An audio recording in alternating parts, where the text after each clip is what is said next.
जयधारी माँ। हर जीवन अनेक प्रकार के रंगों से भरा हुआ है। बातचीत वही रंग बांटेगी आप सबके साथ। हम सब एक हैं, बस सोच अलग अलग है। बटोर लीजिए उन रंगों को जो भी आप चाहें इस बातचीत से, और ढाल लीजिए अपनी सोच में। यही मकसद है इस बातचीत का। आइए मिलते हैं अपने प्यारे से मेहमान से। अतिथि देवो भव।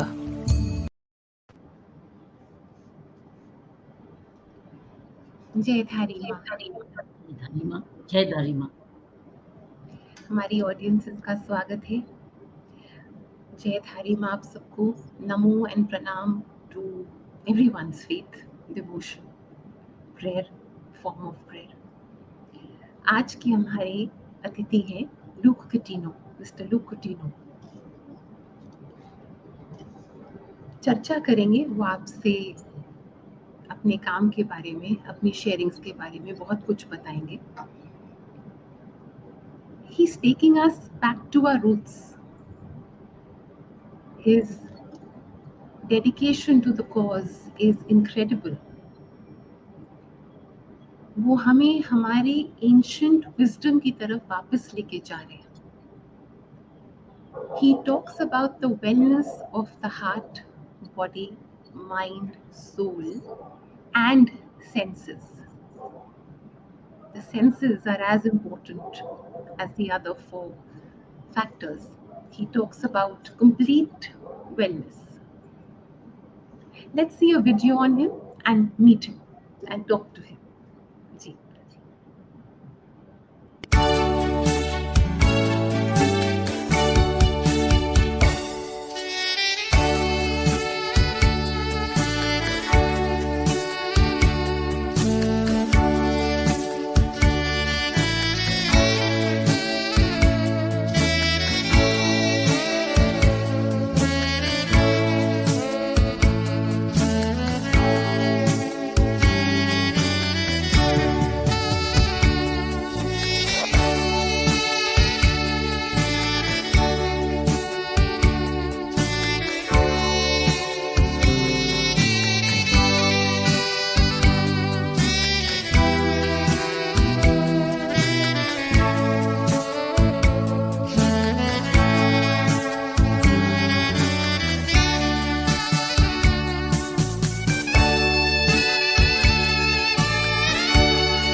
Very welcome.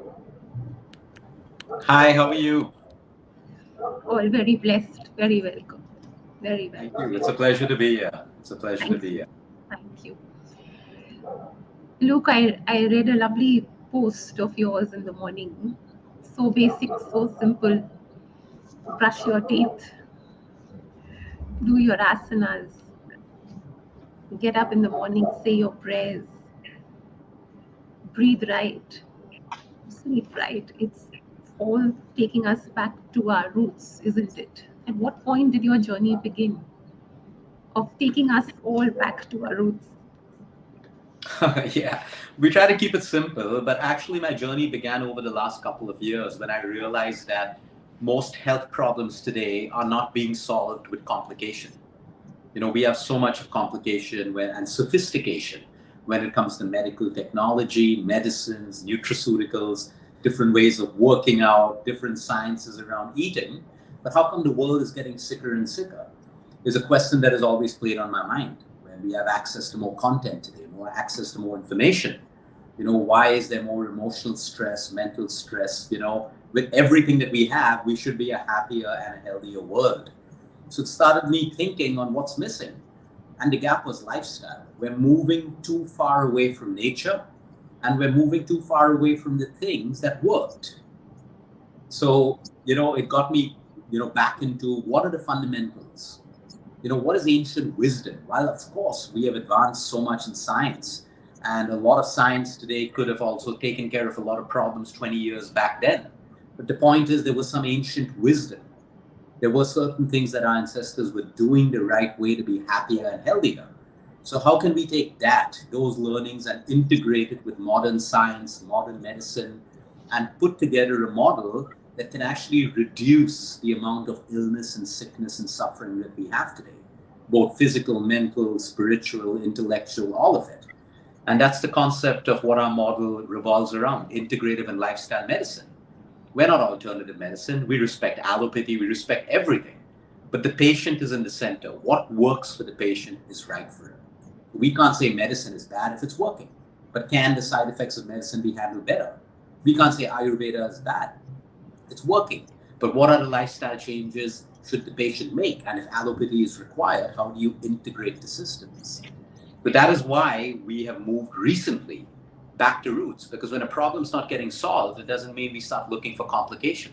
Sometimes we go back to see, have we missed out the fundamentals? And that's exactly why we moved back to roots.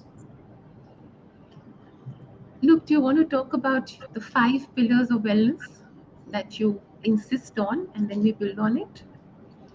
Absolutely. So the 5 pillars that I'm talking about today are not my pillars. It is the fundamentals of the human body.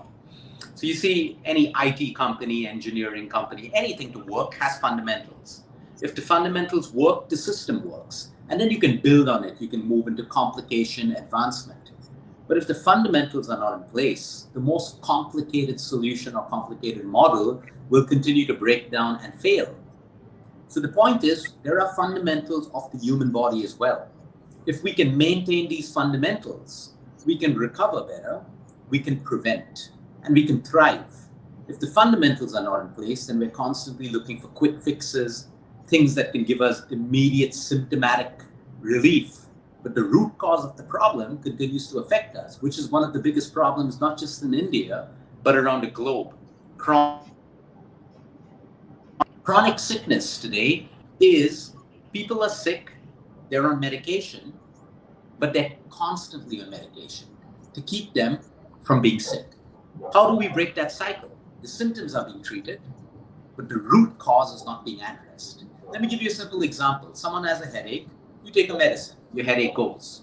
Good, that's okay. You keep getting the headache, how long can you keep taking medication? So you find out that your headache is because you have sleep deprivation, or you're constipated, or you have a deficiency of magnesium. Now you correct these problems, you no longer get a headache, so you no longer require medication. So integrative medicine is based on 4 fundamentals to help you address the root cause of your problem. Like I said, while the medicine is treating your symptoms and you may need it, if you address the root cause of the problem and you address it the right way, then you can eventually get off that medication in most cases. So the pillars that we talk about is number one, nutrition. What you feed your body. Every cell in the human body requires food and oxygen to thrive, to recover, to prevent.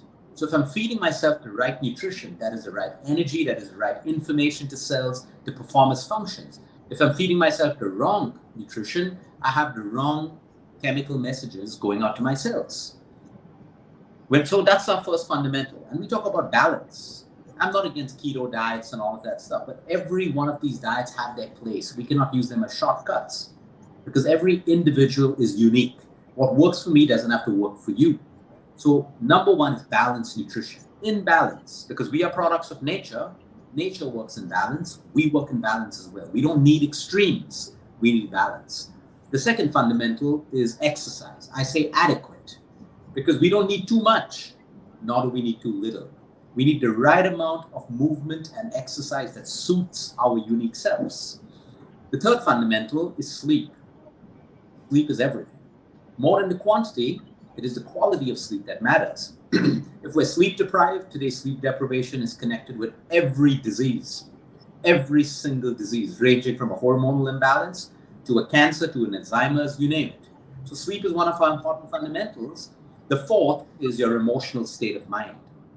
Today, when I look at all of my clients who are 90, 91, 92, 93, 94, 95 without health problems, there's one commonality. They're emotionally well.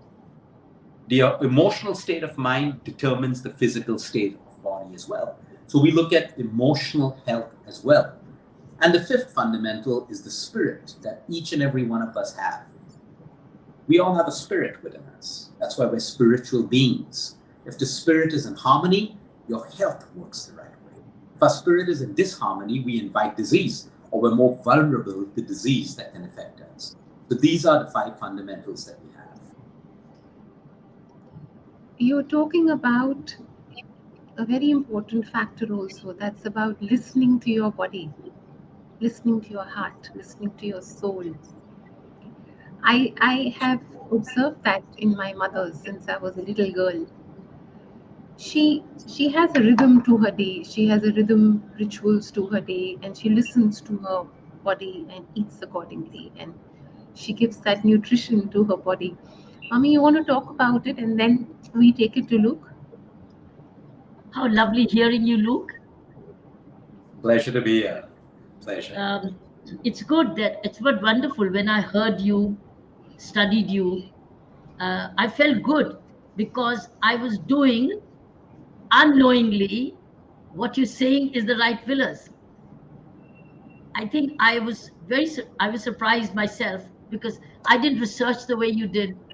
I didn't study the way you did, but I thought that made sense. Your 5 pillars.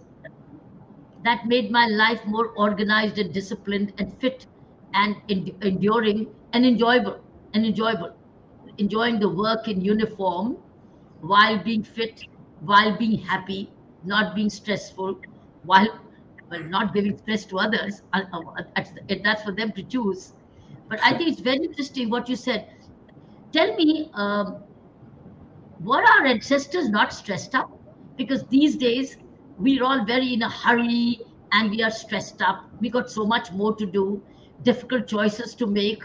We got more money to spend, or don't know what all to spend on.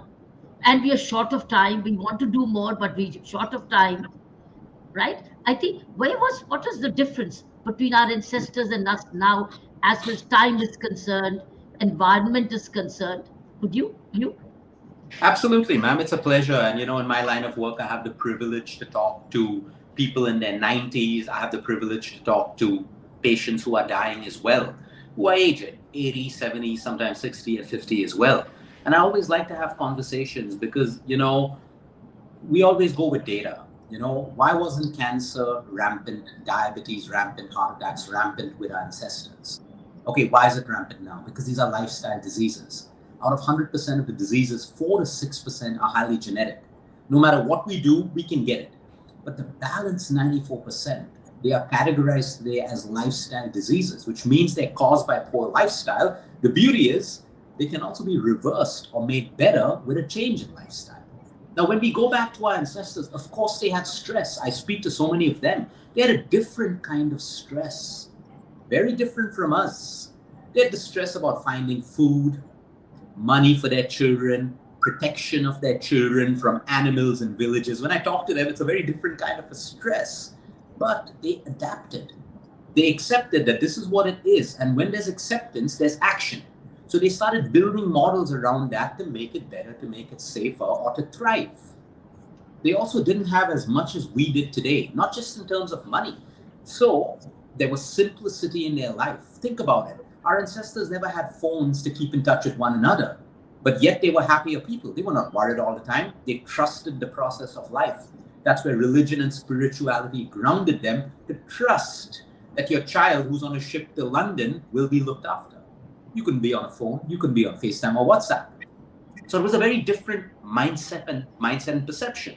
One would think today that because we can be connected with our kids and everyone all the time, that we should be stress-free. But it's more, because too much of anything is a bad thing. So the stress that our ancestors had, our parents had, they also learned to adapt, because life teaches us to adapt. Today, we have a different problem. Entitlement. Entitlement doesn't make us strong. Entitlement makes us weak. When we're constantly looking out for solutions from everyone else, from social media, it doesn't make us strong. We have more information today, but yet the population is so insecure. Our ancestors had very little information. They were more intuitive. What does intuitive mean? They followed their gut instincts. How did they know that this mushroom is poisonous and this one, if I eat it, I'm going to die? How did they know that?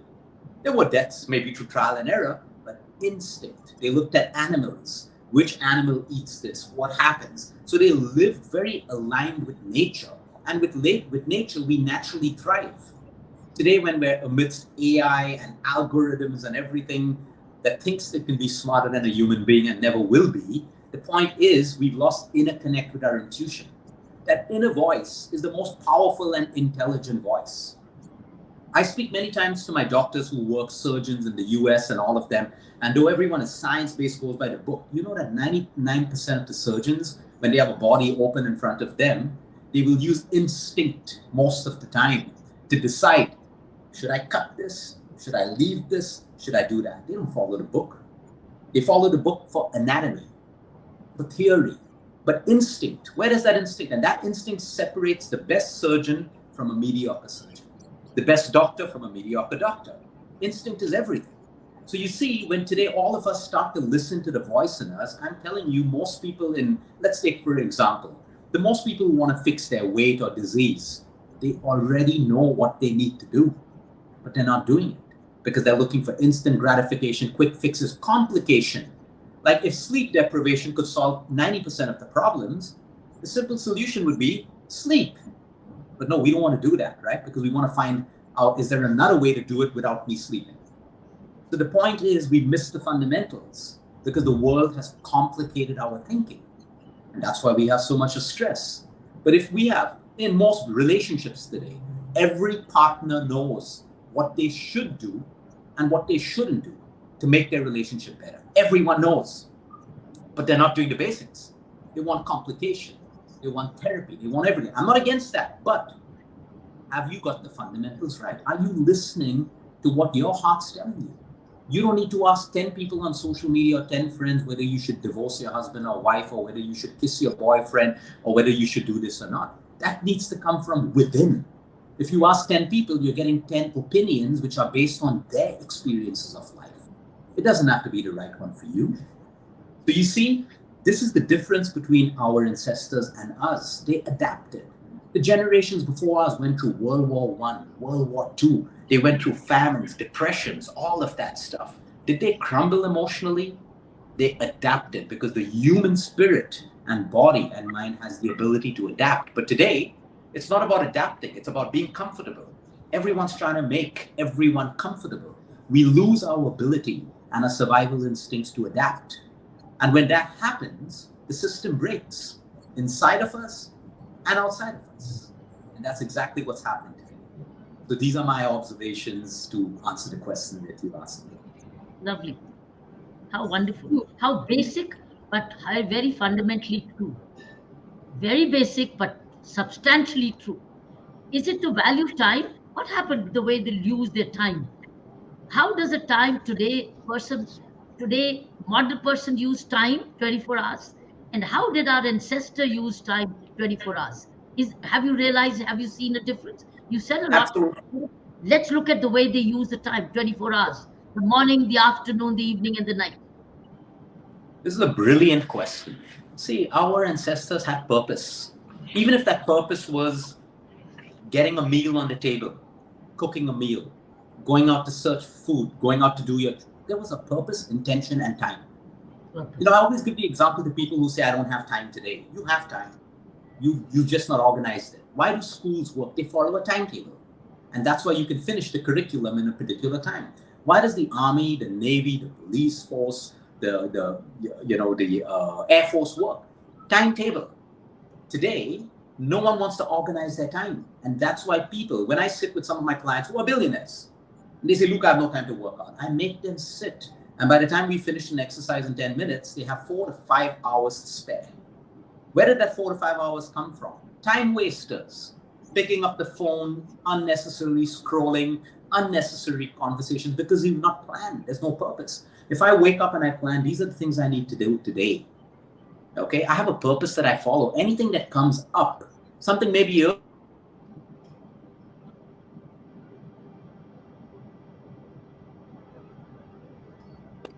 there may be something that we need to handle urgently. But the point is, it's distracting me from what I set out. So a lot of people don't have intention set into their day. And the second thing is, today people don't like routine. Everyone wants to be flexible and free. When you're flexible and free, you've got to also be open to time wasters coming into your life. If you go back into ancestors, there was routine. Today, the world is telling you that you don't need to be bored.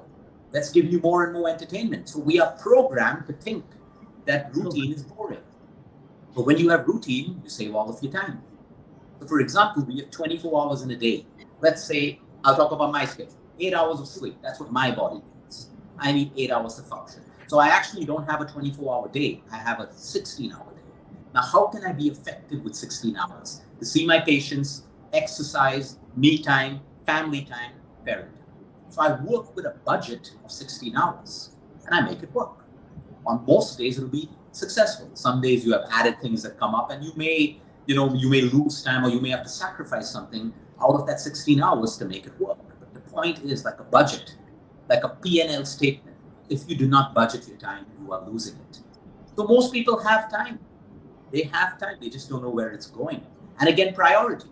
So if my priority is social media, then social media is going to take up a lot of time in my day. If it's not my priority, but yet it's taking up my time, it's a time waster. So everyone has to go back to the simple exercise of budgeting your time, making a timetable according to your priority that will leave you feeling successful and fulfilled at the end of the day. And it's possible because if the billionaires can do it, CEOs can do it, all of us can do it. If it was a problem, then everyone would be struggling with time, right? But everyone isn't. It's only those who are not organized with their time that have a problem making time for it. So that's how we see it in our day-to-day patients. It is possible for us to make time and have a fulfilled life as well. Were they looking at Luke? Saina, if I can carry on one more question, if you have your permission. Because Saina is the boss of the show, not me. No, please. Luke, was it they were meeting their need, and are we wetting our greed daily? Absolutely. Absolutely. See, there are wants and there are needs and there are must-haves. We know that theory for the longest time. There's a lot of greed in today's world. Even enough is not enough for most people. And I'll tell you where this comes from. Because I don't want people to feel bad. All of us as humans in today's generation would have found that we're being over ambitious. We want more and more. And we suddenly stop ourselves. And if we're honest enough, we're being greedy. We actually have enough. But where is this stemming from? Because we're comparing our lives with people all the time. Let's say, for example, person A feels enough and happy life. Now you start scrolling on Instagram and you see other people's lives, and all of a sudden it makes you feel inadequate about your body, about your bank balance, about everything. Because that's how social media is designed, to make you feel inadequate. Yeah. You have a great body, you're feeling good, and all of a sudden you see 10 other great bodies and you realize because of true comparison that you're inadequate.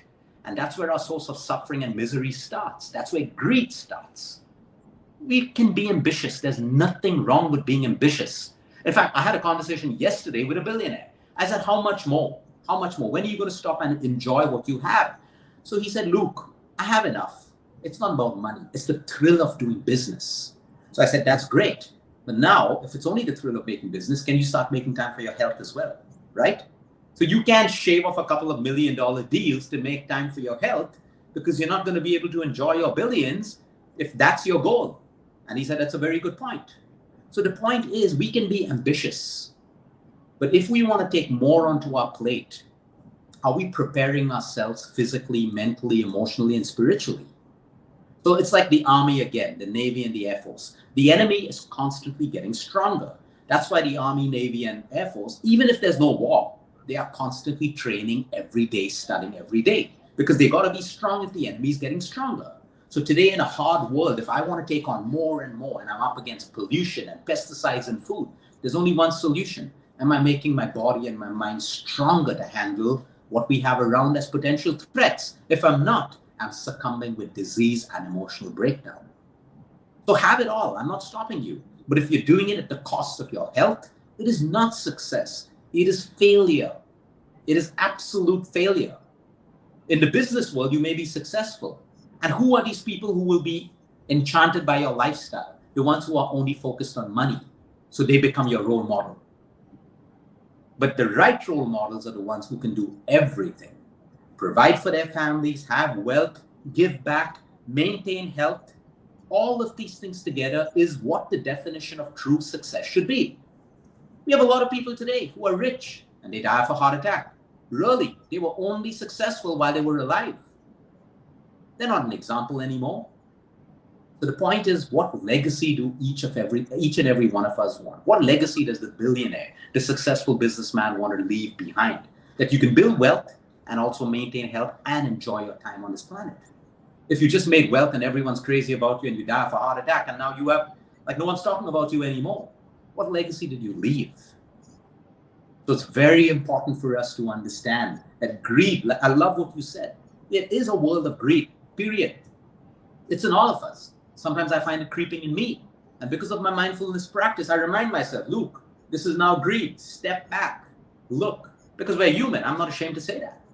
Step back, it's greed. Is it making you happy? No, go back to your source. You have enough, you're doing good. The more you do of this, if so much got you to where you are, I need to just continue on the fundamentals, right? I don't need to say, no, I need a bigger IT team, I need a bigger, no. The source brought me to this point. The source is what I need to nourish, not all the complication around me. So you are absolutely right. Today, there is so much greed in the world, so much at all levels. Teenagers, kids, parents, young adults, at every single stage. People don't know how much is enough. And that's why they fall back on spirituality. Because spirituality sounds good, but it's only good when you practice it, right? So even spirituality has become a fad today. Everyone can talk spiritual, read books, say I'm doing this. But when I ask them, so why aren't you practicing the essence of your spiritual part? And yeah, I'm struggling with that. Even that's become a fad. So it's all about balance, and greed is basically what is moving us away from our natural alignment with the source and nature. And that's where all our problems are. When we're aligned with nature, harmony. When we move away from nature, disharmony. That's how it is. Who were our ancestors listening to?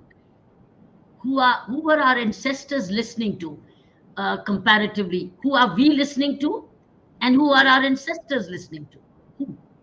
Brilliant question again. So you see, our ancestors didn't have all this information today. So they worked on wisdom, they followed religious paths, spiritual paths, and gut instinct. Today, with so much of information, there's only confusion. Everyone's fighting. My spiritual path is better than yours. I don't even want to talk about religion. Everyone's fighting for different spiritual paths. Spiritual leaders are fighting that my path's better than yours. The point is, it's not about that. It's about the essence as a human being. Like if someone asks me, Luke, who's your role model? I don't have a role model. I have many role models. I'd like to take away a little bit from someone and someone else. If I lock myself with one role model, It doesn't fulfill me. It's not natural to me. I can have 500 role models because there are 500 different things to learn. I work with spiritual leaders across 9 different paths in India. And everyone says, oh, Luke, why aren't you with this path alone? Why should I? There's so much to learn from another path as well. So I think we can be guided, but finally who we need to listen to is our gut instinct. I have thousands of people who are following spiritual paths and yet they're so unhappy. Why? Because while the spiritual path is teaching them something and they're trying to align to it, their gut instinct is telling them something else. It's like teenagers today. Trying to be spiritual, meditate, great, but you're overdoing it. You're a teenager. You're supposed to have fun. You're supposed to experiment. You're supposed to there are phases of life. There are cycles of life. You can't try to do something at an age that's not right for you. Have a grounding of spirituality, but don't try to get so deep into it and yet you're unhappy. As a teenager, you're supposed to have fun in the right way, in a safe way. As an adult, there are certain things that you need to do. That's why as our ancestors reached 50, 60, spirituality gives them strength to get through those years, right? There's a cycle of life. If we're moving away from nature, it becomes struggle. Anything that becomes struggle, you're moving away from your alignment. When it's easier because you're in harmony with it. So all these things are things that we can learn from our ancestors. They listened to one leader. It became easier. Today, everyone wants to listen to everyone. And that's where all the confusion and suffering is. Back to you, Sana. I've had my fill. I hope and pray the youth are listening to this. I hope and pray the youth are listening to what Luke is saying. We need a stop doing list as much as we need a to-do list. So now we need a list which says stop doing all this. And True. Start doing all this. Look, the Bhagavad Gita also says Kam, Krodh, Lobh. Lord Krishna has said Kam, Krodh, Lobh, lust, greed and anger. Yeah. By anger I mean a lot of inner frustration. Why are we comparing ourselves? Everybody is so unique. Can you talk about Absolutely. how people are getting into comparisons? Yeah, Lord Krishna says that every religion, even in the Bible, there are 7 deadly sins. Anger, greed, lust, all of that. And now see, there are 2 things. Today, everyone's trying to be good. They're all trying to be good. I get angry, I need to see a shrink. There are 2 kinds of anger. There's righteous anger. Intentional righteous anger. Anger, like if I see a young girl being molested on the road, I need an emotion of anger for me to step in and stop that, to protect the girl or protect who's being attacked. Righteous anger. Absolutely. The police force needs righteous anger to discipline criminals. Nothing wrong with that. But you see, it's all portrayed the wrong way in society today. Now, if I'm creating anger in me because of envy, comparison, ego, pride, that is the anger that is dangerous for you, people around you, and your own health. But today, the problem is everyone's trying to be good. Everyone's trying and holding up that facade to try to be good when inside you're envious, all of that stuff just makes you such an unhappy person. The point is the 7 deadly sins, like the Vedas say, like the Bible says, is in every one of us. A baby who's born has all the 7 deadly sins. A baby displays jealousy, manipulation, anger, greed, everything. It's in us. But religion and spirituality teaches us to tame it. To tame it. We have consciousness, unlike animals. That consciousness allows us to tame these sins. So you see, the point of anger today, most of it is self-made because of ego and pride, constant comparison. Entitlement. Whoever said that when you're dating, your partner has to be with you for a lifetime? Whoever gave you that entitlement? The movies, songs, books? Of course, no one has to love you forever. Maybe you can go through 10 relationships before you find love again. Whoever said that you shouldn't get sick no matter how fit you are? We wish, but if it happens, it happens. We can't be angry. We need to accept it and move on. Whoever said that success is only a one-way road, without failure? Whoever said a happy life is without struggles and without sadness? You see, this is a feeling of entitlement because we look at content that portrays this, that happiness means no suffering. Whoever said that? So when we change our perception to what's happening, it is the only way we can change our emotional health. Everything, the word is perception. When we remind ourselves that we are going to die. I keep telling this to everyone. If you want to be inspired to live well, just remember that you and everyone around you is going to die. That's the best inspiration to live an abundant life. To forgive. You need inspiration to forgive. Here's your inspiration.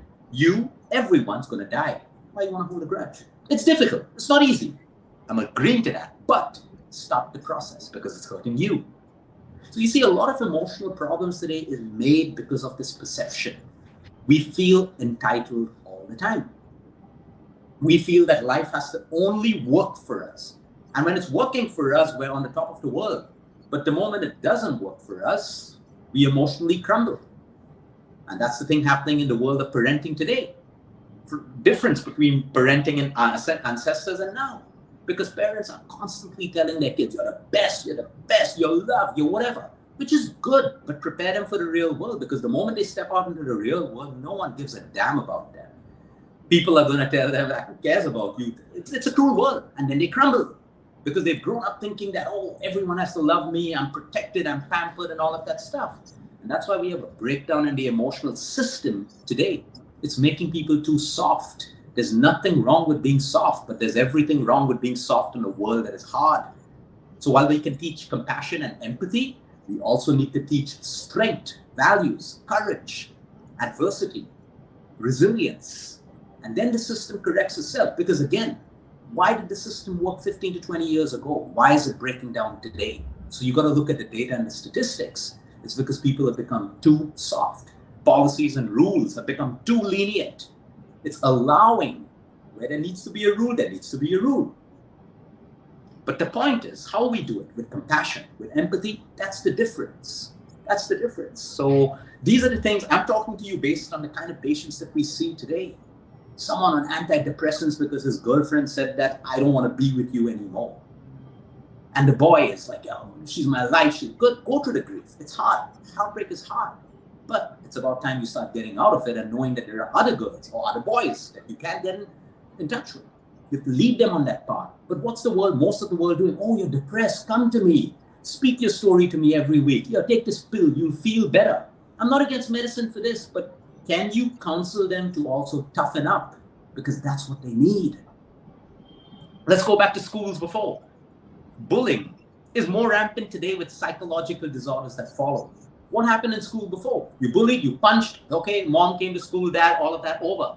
Today, you punch the bully, the school psychologist has made you the victim. Oh, you punch someone, violence, come, become my patient now. This is happening in schools across the country today.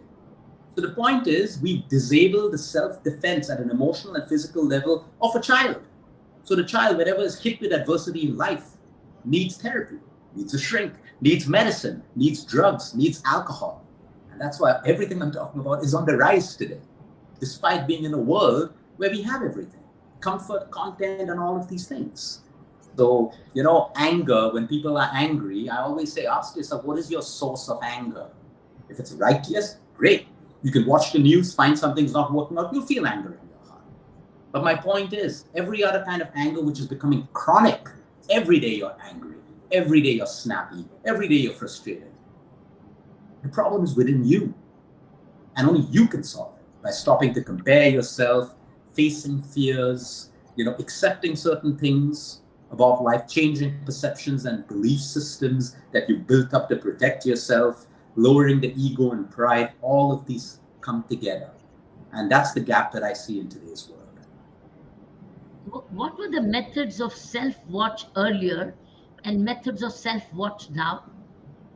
Of self, sorry? Self-watch, self-witnessing, self-watch, self-restraint. What were the methods of self-restraint by our ancestors? And what are the methods of self-restraint, if any, now? Okay. So I think patience is their answer over there. And ancestors and stuff, of course, people fought. There were murders. There was all of that stuff or whatever. But life moved at a pace today because everyone's on the edge. Our reaction time compared to our response time is way quicker. And that's also driven by ego. It's also driven by ego. See, like right now, if someone says something nasty to me, okay, my ego wants to respond immediately because my ego's job is to make me feel good and right all the time. But if I listen and I come back later with a response, I'm not going to be a doormat. I'm not going to accept what the person said, but I come back with a response, thinking in that space between reaction and response.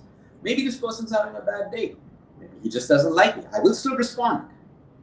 But now I'm not thinking with my ego. I'm thinking with my brain and my heart. So the difference is there was more peace at that particular point in villages because the egos were controlled. There was no need to do that. Today, why don't we need our egos to protect us? Because again, we want to be someone in society. We're scared of being judged. We're scared of being ridiculed. We're scared of being compared amongst one another. So when that comes into a society, it's only the ego that can protect you. So when you look at a lot of stuff happening on social media or even in real life society today, all of us know most of them are ego-driven behaviors, which is not necessary if we are being who we are. When we're trying to be someone else, when we're trying to portray a facade to our world, to our people, even in our relationships with everyone, there's a lot of energy that goes into holding up that facade, and that's your ego. And that's why it becomes so frustrating. But when you decide that one day when you mature and say, this is who I am, this is who I am, accept me, don't accept me, what happens? You're living life not from a space of ego, which means small things don't trouble you anymore. You have the space to respond rather than react. You build your own inner peace. People who don't have inner peace today is because they have an ego and pride that controls every decision and behavior of them. So that's how it is. I'm glad we've spoken about all these emotions. Talking about emotions and heart, we're going to take 2 minutes and show you your heart, and then carry on the conversation. If you haven't seen it already. No, I haven't. I'm No. interested. You showed.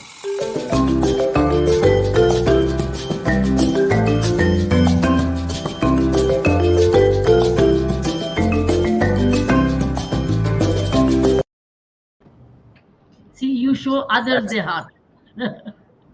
That's beautiful. Thank you so much. That is so touching. And you are right. That is my heart space. Yes. So you got it right. And- Absolutely. And we carry forward our conversation because there's a lot to ask you, but we do it together. There's a surprise for you. We do it together. Heart, body, soul, mind. We do it together. Please, let's get them on the show, please. That's surprise. That's a surprise for Luke. Wow. Wow. Oh, lovely. That's Daddy. Oh, wow. It's amazing. Thank you so much. Hi. Hi. How are you all? Good. Natasha, Lovely. very welcome. Thank you. Natasha Thank is, you so much, Tiana. yes, yes, and that's little Tiana. Tiana, hello. Hi. Hi. Hi. Lots of love. That's Luke's daughter, and that's Luke's wife. She's also the MD and CEO of the vision that they're sharing together. Would you like to talk about that, Natasha? The vision that you share together? Yes, absolutely. In fact, a lot of people only know this part of Luke and haven't been a part of the journey from where it all started. But Yes. it all started like 7, 8. In fact, I would say about 10, 12 years ago when, we were both still with IBM and Luke was working multiple jobs. He would wake up at 5 in the morning, go train his clients, and go back, do a full day at work, come back home, make his own dinner. In between all of that, already working on snippets of his first book that he published. So it's been a really interesting journey, from the small team that we started off with. At IBM, finally he decided that this was his main calling, this was his main passion, and he decided that it's only fair that we follow that passion. And of course, after Tiana was born, I went back to work as well. And I remember him saying to me, "Why are you working for another company? Come work for me, and let's grow this together." And that's how the whole thing started. We started with a small team. I think there was Luke and another nutritionist, and now we're a large team of almost 170 people. Team Luke, as we go by, and we're all very proud of everyone that's part of it. Our team. Yes.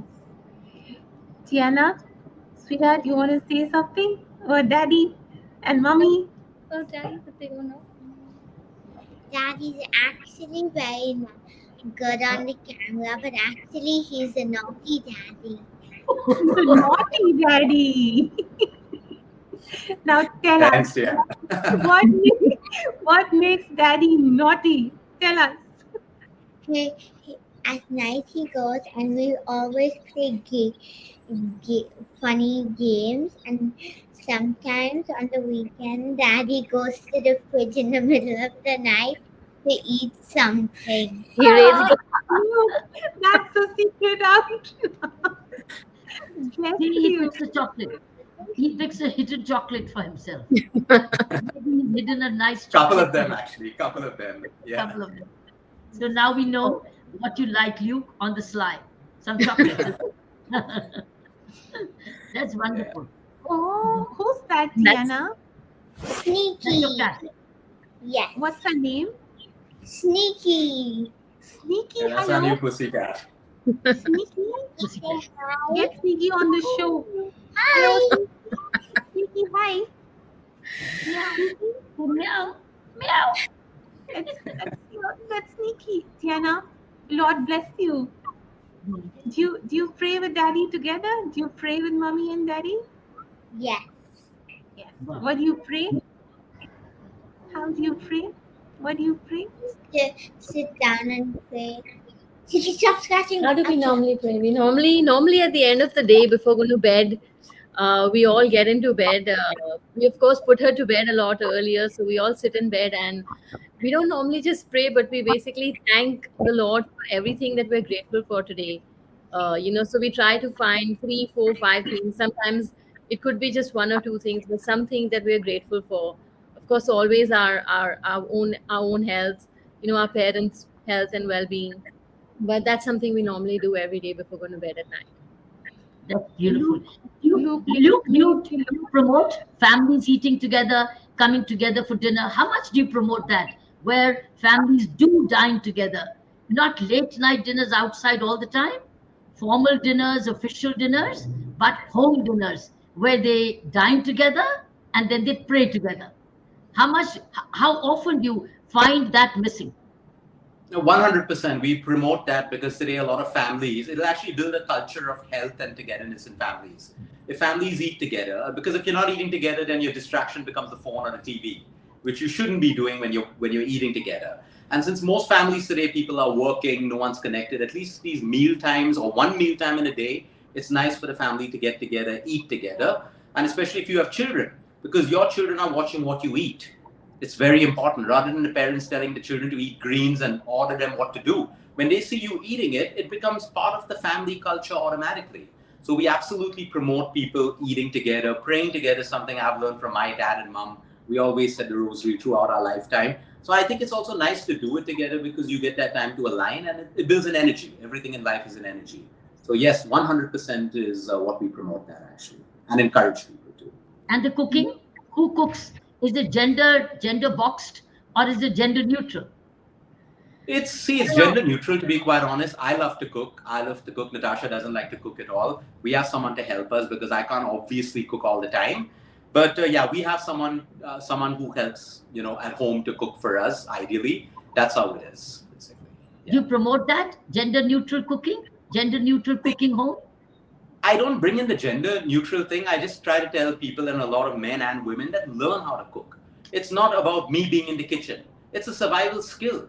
There's so much of joy in cooking. Some of my billionaire clients, they cook. They go home to cook. It's their stress buster. And the point is, why should a man be dependent on a woman or a woman be dependent on a man to cook? Learn how to cook. It's basic survival. Because everyone who doesn't, they use Maggi noodles. My point is, what's the shame in learning to cook? What is the point? It's such a beautiful thing to do. And of course, I myself, as much as I would like to cook, I don't have the time, so I will have a cook at home.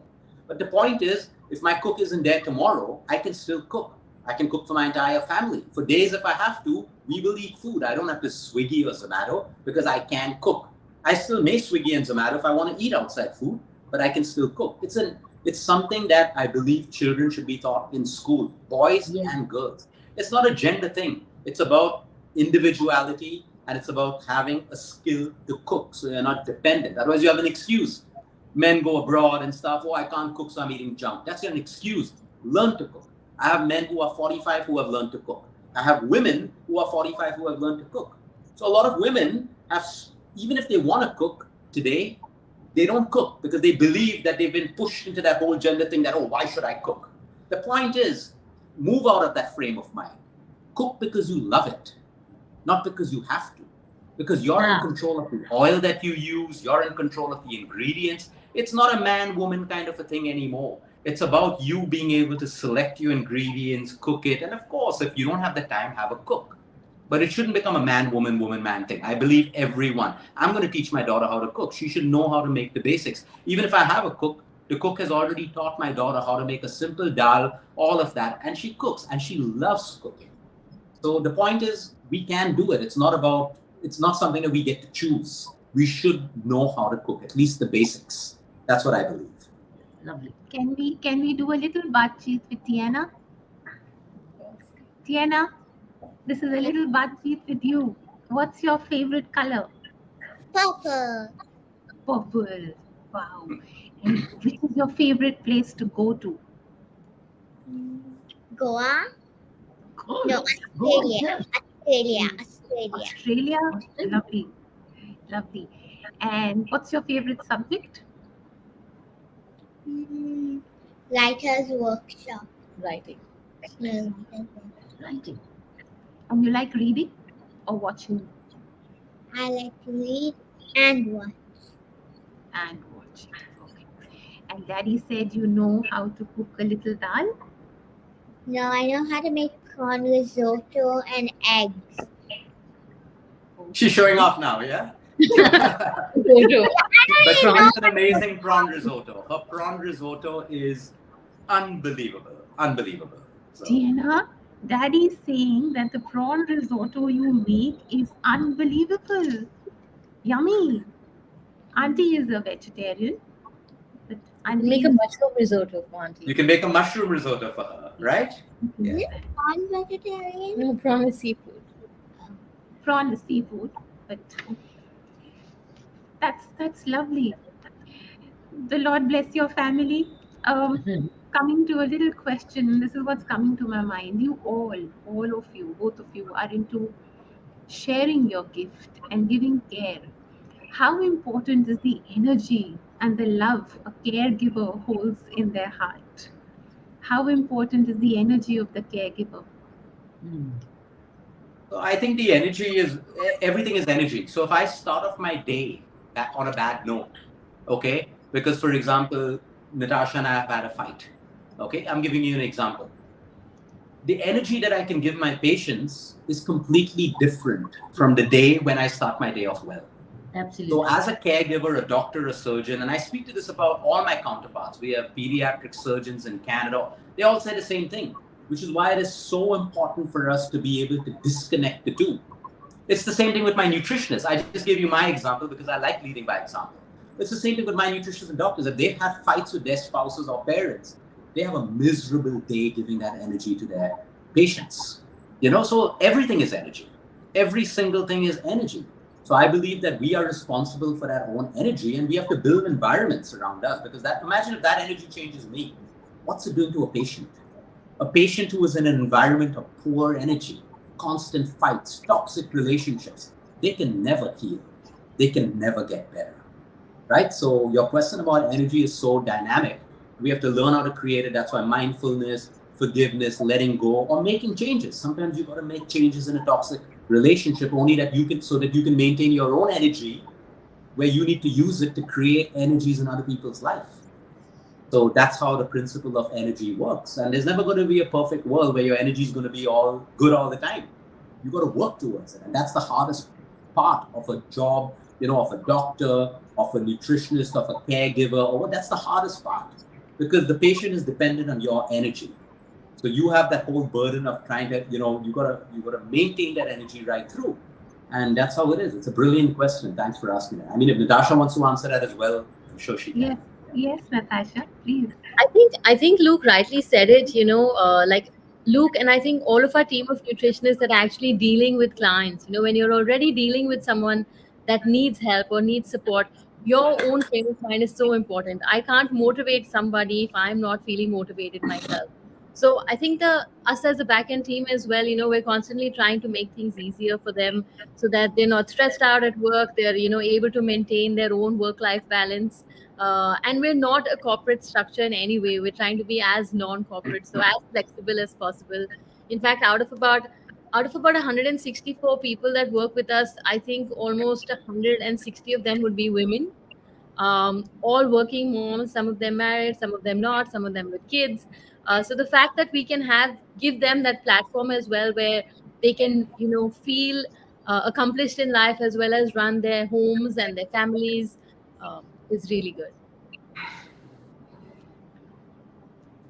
You have a very loving team. You've held them together. Yes, we have. You're holding your team together and you're nourishing them, and they are going further to nourish so many people out there. And we're successful because of that. We're 100% successful because of that. Because if we have a demotivated team, there's no way we would have reached this level of success. We may have reached it to a level which is much smaller than today, but it's impossible to reach this level without our team. And our team is amazing. We have ups and downs, of course, like any team.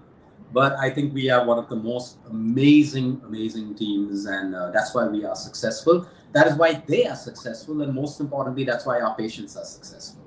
So that's how the system works. That's how the cycle works. Luke, what are the key methods you adopt or practice in keeping your team recharged, positive, motivated, together? What are the key practices, if any, the key ones? Yeah, so I don't follow the book. What makes me happy? Like, I built my whole vision of my company. What made me happy when I was practicing alone? I wanted the flexibility of dressing the way I want. Okay? I wanted the flexibility, even if I'm on a holiday on a beach, I can still speak to my patients. I can still be there for them. So knowing that, I built that flexibility first in my life, and then I built it into their lives. So today, my nutritionists work from New Zealand, Switzerland on holidays. They work from beaches. They work from wherever it is. And they love that. They have that flexibility. We have many girls in our team who have taken breaks, pregnant, got their kids, come back to work because they know they have a job, had their second child, and come back to us. So technically, what I would want for myself, what Natasha would want for themselves, is what we've tried to create, what we want for ourselves, we've created for the team. So I don't like to be bound by corporate rules and this should be that, all of that. Sometimes there's a lot of sense in corporate rules because it keeps hierarchy, discipline. But we want to go beyond that because I need my nutritionist and my doctor to be happy when they're treating my patient. If they're not, they cannot give their best service. Because a lot of what we do, while there's medicine, there's lifestyle nutrition, we primarily give care and love to our patients. And for that, you can't fake that. You can't learn that. We got to create it. So if my nutritionist is unhappy today, a nutritionist, I'll give you an example. Today, in between my day, I had one of my most valuable, all my team's valuable, but I'm saying valuable for this girl because she's been with me from the start.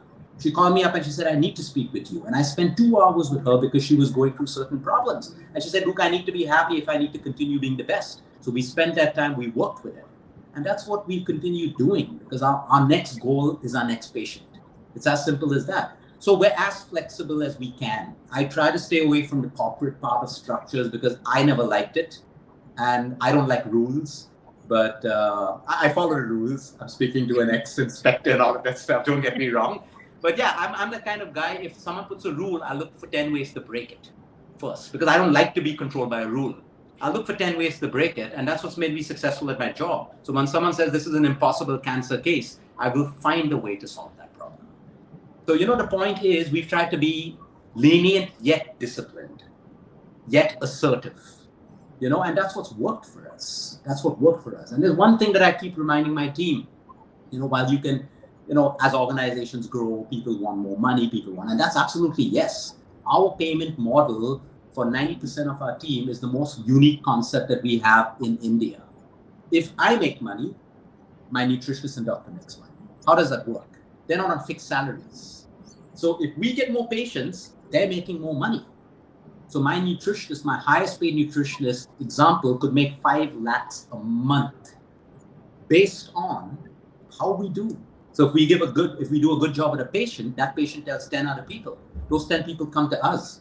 Who gets the service then? That nutritionist. So the model is built in such a way that you can become as wealthy as you want. There's one thing that we're going to take back from you, your best that you give your client.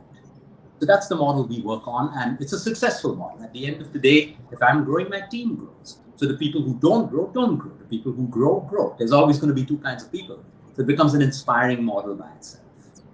How much are you stretched out? Aren't you in too much demand which you're unable to meet, Natasha? I'm not Are you stressed. very I'm not stretched out? stressed. Stretched I'm out? not stressed at all. Not stressed, stretched. Stretched. Oh yeah, I am stretched, and I think the biggest thing is because I mean, there's one of me, and people want to meet me before they meet my team. But I think I've become a little more assertive. I know how to handle it. We have a great pipeline.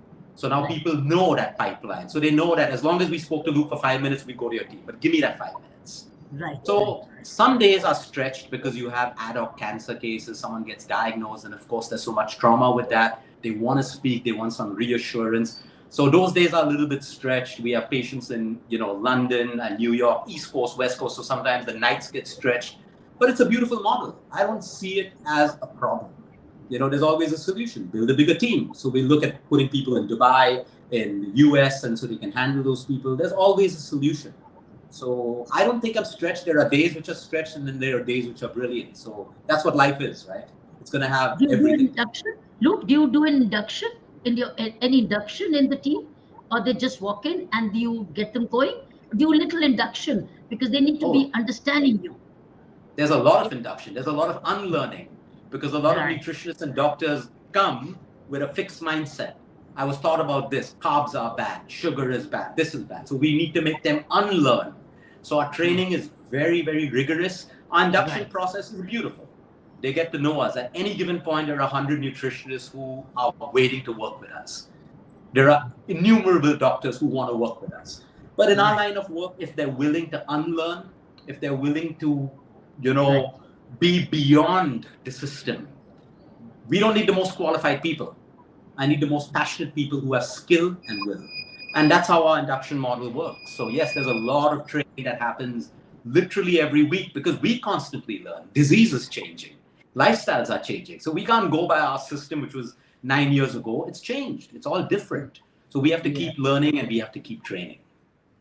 Yes, Anna. It's time, but there's so much to ask Luke about so many things. But I do want to ask you, Luke, before we let you go. You've dealt with all kinds of emotions, issues, health issues. Is there a common factor that you see amongst those people who make a resolve to overcome their challenges? Is there a common factor? Is there any emotion that you see that keeps them going? See, it's hope and belief, right? And it's also, realizing at the end of the day, no human is perfect. No human is perfect. Even the top spiritual leaders I work with are not perfect, and they're humble enough to admit that. The first word is acceptance. Okay? It's what we expect, because if we think everything is right about us all the time, right, then you're operating from the source, which is ego, not from yourself. No one is perfect. Not even the best person is perfect. We can build, facades and stuff, like I said. So the common emotion is denial. There's a root to this. No one's at fault today. If there's an angry person, if there's an envious person, it's linked back to their childhood, the way they were brought up, society, the friends they kept. So it's not your fault, but it's your fault if you're not willing to change. It's your fault if you're not willing to put in the work to change that. You can't always go on from an ego point that this is how it is and this is how it should always be. Finally, you're going to be the one suffering. While you create suffering for everyone around you, you're the one going to be suffering. So the people who emotionally mature, they do it with understanding and with the want to feel better about themselves. Because you can't make other people, like Natasha said, you can't make other people feel better unless you feel good about yourself. So the point is, the people who emotionally mature is because they accept. And I keep trying to tell people, the more you try to show people that you're the most honest, perfect person, the more denial you live in. Because there is no one out there who can be 100% honest. I give this simple example about women and men in relationships who demand honesty. Okay? Were you honest when you were dating your boyfriend or your girlfriend? You lied to your parents. It's a lie. It's dishonest. Now you're just building a context that suits you in your relationship. Dishonesty exists, but it can be tamed. Intentions can be set. So no one is without sin in this world. And the sooner we accept that, the more peace we make with our advancement in evolution. It's as simple as that. A lot of people get angry inside, but they're showing the world they're calm. That anger is causing your cancer today. It's rotting you from inside. That resentment, that guilt. So action is the word. People who emotionally evolve, they take action. They change themselves. They stop trying to change people around them. You stop trying to change people around you. You change yourself. And this is the essence of emotional maturity. A medicine can't fix this. A drug can't fix this. A food can't fix it. The person has to fix it on their own. That's how it works. I wish we could go on because I We'll ask wanted you to more. Yeah. ask you more. Natasha, you're part But of we'll keep track of your YouTube. We'll keep track of your YouTube channels yes. where you talk to us and so often. You talk to everybody so often, regularly. Very good, Luke. You are continuing to upgrade mindsets. Probably dry clean them and make them see their mirrors. Luke, we watch that. Thank you. Thank You you. really showed the people the mirror. Say, now you judge for yourself. Thank Right, you. Simon? Yes. Natasha, you're a part of an incredible journey with Luke. So what's your vision ahead? Our vision ahead is, of course, to continue, helping people, making sure we're able to. It's not about how many clients we have, it's really about impacting people's lives. So we're not really, today we have to have 200 clients, tomorrow we want to be 300 and then 1,000. It doesn't matter to us. For us, it's about really the quality of clients that come to us and the lives we're able to impact. So I think that's our overall mission. And like Luke rightly said, there's no point doing all of this if we can't maintain our own well-being and balance. So to also be able to enjoy life ourselves, to be able to spend time with each other, with our daughter, and that's something we'd like our team to do as well, to be able to have that family time. So which is why we don't overburden any of them with a lot of clients. We say some team members might have 5 clients that they're taking on because they may have just had a baby, but I have another team member that might be handling 40 clients because they have the bandwidth to. So it's about balance in everything that we do, and we try to help our team members also follow that. Lovely. So many messages and takeaways. Yes. Tiana? Yes. Oh. Will you be my friend? Okay. Okay. So we're going to be friends. Pass. And you want to share your love with Daddy and Mommy? You want to say something to them? Daddy, what time are you gonna come home? Right after this. We Right need to after let you this. go. So we're not going to hold you longer. We've got the message. Yes, We've Betty? got the message. You said something? This is Daddy's time. We've taken 8 minutes from Daddy's time. 6 o'clock is Daddy's time to go home. Tiana, you have any message? Do you have any message? Do you have a message? No. You want to say something? No. That's the message. That's, yes, live and let live. That's the message. Yes, that's the message. Tiana, we love Yeah. you. We love you. And you're a really, really sweetheart. You're a Blessed sweetheart. family, a blessed Goan family. I guess Goa has a full impact on you. Goa is very special. Goa is very special to give you this beautiful mindset. I'm so happy. Thank you. Yes. God bless you. Mama, bless all of you. Thank you so much. May the Lord be with you always and your family and your Thank you. All your prayers. And with you all as well. Yes. All your Thank you patience so be well. much. Natasha, thank you so much. Oh, say this is bye. Thank you. Bye, baby. Thank you. Only who's Daddy and now. Bye bye. We love you. That's an e-hug for you. Tiana, Baby, it's an e-hug. Can I give you an e-hug? An e-hug? Yes, thank you so much. It's an e-hug? Yeah. Tiana, like this. A hug is like Yes. this. Do it It's an like- e-hug. Yeah. Now it's hug. Okay. An e-hug. Yeah. Okay. Bye-bye. And a lot of Tiana, you made this Baatcheet most special. yes. Very you. unique. You made most special for us. Yeah. Thank you for coming. Very, very special family as well. Thank you.